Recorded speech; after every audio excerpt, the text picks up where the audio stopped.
जागतिक महिला दिनानिमित्त युवा विचारपीठ प्रतिष्ठानच्या वतीने समाजात विविध क्षेत्रात उल्लेखनीय कामगिरी करणाऱ्या महिलांना कार्यगौरव महिला रत्न पुरस्कार 2025 देऊन सन्मानित करण्यात आले। त्याचा विशेष वृत्तांत।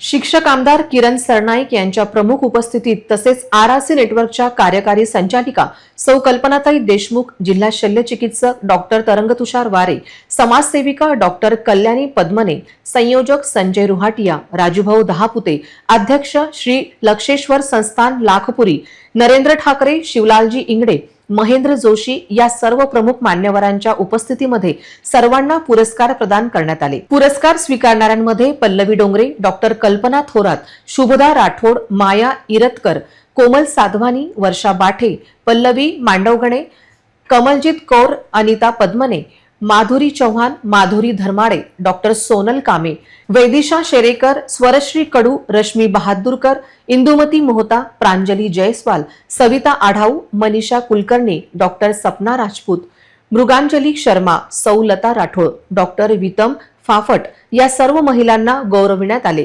लहान मुलांच्या कलागुणांना प्रोत्साहन देण्यासाठी डान्स MH30 या नृत्य स्पर्धेचे आयोजन वसंत सभागृह श्री शिवाजी कॉलेज अकोला येथे करण्यात आले होते। याप्रसंगी विविध क्षेत्रात कार्य करणाऱ्या स्त्रियांना महिला रत्न पुरस्कार देऊन सन्मानित करण्यात आले।